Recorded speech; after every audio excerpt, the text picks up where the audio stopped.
弟兄姊妹平安，今天是2022年的7月19号。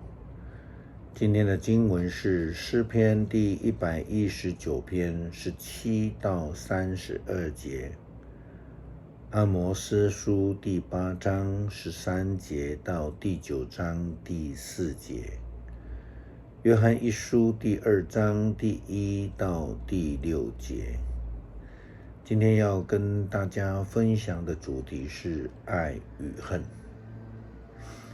爱是基督信仰的精神以及诫命的要求，但是实际上这个世界却是充满了怨恨。上个礼拜发生在南投草屯一间农业科技公司的那种枪决式的凶杀案，他起因听说是出于怨恨。那无论是如同凶手他自己所告白的，因为8年前呢，这个公司里面有几位出庭证明他以暴力伤人的证人们，他对他们的恨。或是检警在怀疑可能幕后有商业纠纷，或是这个老板这位博士他的科技公司挡人财路而引发等等的杀机，这些基本上都是出于恨的基础，而不是出于爱。心里有恨的人的问题在哪里？就如同过去几天我们所分享的读经里面，我们提到容易看不见，也容易听不懂，然后就失去了警觉性。南投这一起造成4个人死亡、1个人重伤的这个行凶的李姓凶嫌，当他听到警方告诉他可能要面对死刑之后呢，他就开始表示后悔以及害怕。那这个态度跟他刚刚被逮捕的那一天那个时刻，他那种轻松的神情，表现的真的是完全的不同。如同保罗在写给罗马教会的书信里面所提到的，他说因为罪的代价是死，不过上帝透过我们的主耶稣基督白白的赐给我们的恩典是永远的生命。这是罗马书第6章第23节的经文所说的。我们也看到先知阿摩司这样对以色列人提出的警告。他说，我看见主站在祭坛的旁边，他说我要用锤击圣殿的栋梁，使整个屋倒塌下来，打碎每一个人的头，要用刀剑杀死其余的人，一个也不能免，一个也逃不掉。哪怕是他们挖了地洞钻进阴间，我也要把他们抓出来。哪怕是他们爬上了天上，我也要把他们拉下来。哪怕他们逃到加密山山顶，我也要去搜索找他们出来。哪怕他们藏在海底，我也要叫海怪吞吃他们。哪怕他们已经被掳了，我也要叫敌人处死他们。我已经决定要消灭他们，不帮助他们。尽管如此，我们看见上帝因为不高兴人们违背他的旨意去敬拜的偶像，按照他们所做的，先知预言了将来会遇到什么样的灾难。但是事实上，上帝却不会因为人的恶行而以恨来对待他们，反而又将救恩、赦免、恩典赐给当时候的人们。我们可以从约拿书的记载当中看到，约拿口中的上帝是如同圣经所记载，他说：“我就祷告耶和华。”他说：“耶和华，我在本国的时候，不是也这样说吗？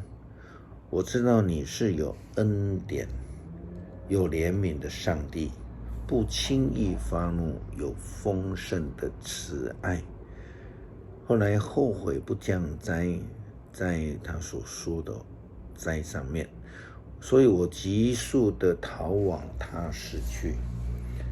耶和华，现在求你取我的命吧，因为我死了比活着还好。上帝爱世人，将他的救恩透过耶稣基督赐给了人们，让一切愿意接受的人得救。约翰一书告诉我们，他说：“我的孩子们啊，我写这些信是要使你们不犯罪。如果有人犯罪，我们有一位公义的耶稣基督，替我们向上帝陈情。基督离自己赎了我们的罪，他不但为我们的罪，也为全人类的罪牺牲自己。如果我们遵守了上帝的命令，我们就知道我们所认识他的。若有人说我认识他，却不遵守他的命令，这样的人是撒谎的，真理就跟他没有关系。但那遵守上帝所知道的人，他对上帝的爱就达到了完全。那说他有上帝的生命的人，应该照着耶稣基督所言行来过生活，这样我们才有把握说我们有他的生命。基督成为我们基督徒的保惠师，不但成为我们的大祭司，他更成为我们得救蒙恩的媒介。他为我们陈情，就法律角度来看，他就是我们在上帝面前的辩护律师。那我们都知道，辩护律师他的职责就是要以无罪定论来为他的对象来辩论。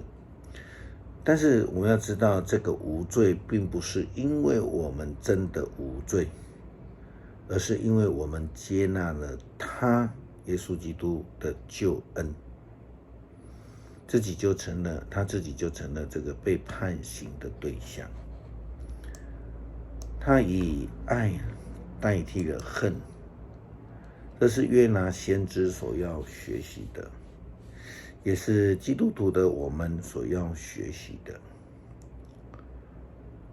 耶稣基督也提醒我们，不但要彼此相爱，也要以爱的行动来证明我们是属基督的。也更要求基督徒要爱仇敌。牧师常跟朋友开玩笑提起，真正的基督徒应该是无敌超人。为什么呢？因为这是耶稣基督的诫命以及基本的要求。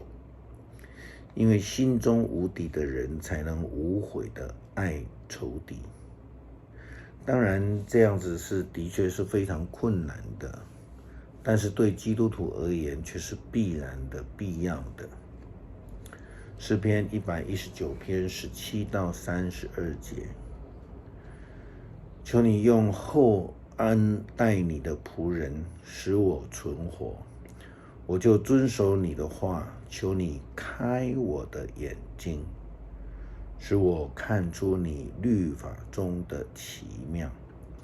我是在地上做寄居的，求你不要向我隐瞒你的命令。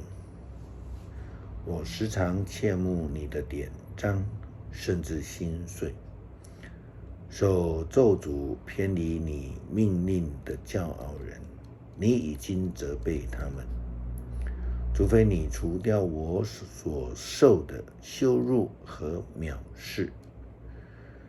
因为我遵守你的法度，虽有首领坐着妄论我，你仆人却是想你的律法。你的法度就是我喜乐的，是我的模式。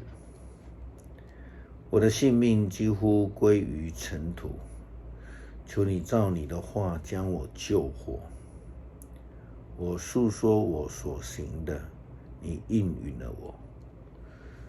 求你将你的律例教训我，求你使我明白你的训词，我就思想你的奇事。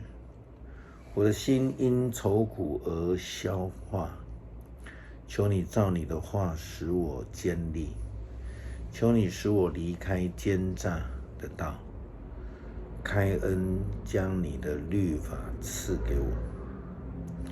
我拣选了忠信的道，将你的典章放在我的面前。我持守你的法度，耶和华，求你不要叫我羞愧。你开广我的心的时候，我就往你命令的道上直奔。爱是上帝给我们的诫命，求主帮助我们愿意以你的旗来爱，来得胜，帮助我们将心中的恨都去掉，让你的爱充满在我们的心。祷告奉主耶稣基督圣名，阿们。